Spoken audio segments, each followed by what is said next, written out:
बहुत दूर से आए हैं, बाराबंकी से आए हैं, लखनऊ के पास में है, आप लोग सुने होंगे।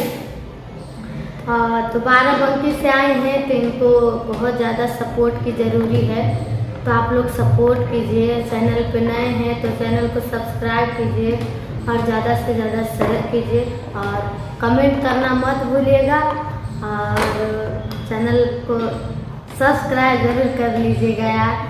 बहुत दूर से आए हैं तो थोड़ा सा आप लोग का सपोर्ट की बहुत ज़रूरी है, तो आप लोग से रिक्वेस्ट है कि आप लोग बहुत ज़्यादा सपोर्ट इनको कीजिए कि ये भी अपना एक पहचान बना लें और आप सभी के दिलों पे जगह बना लें।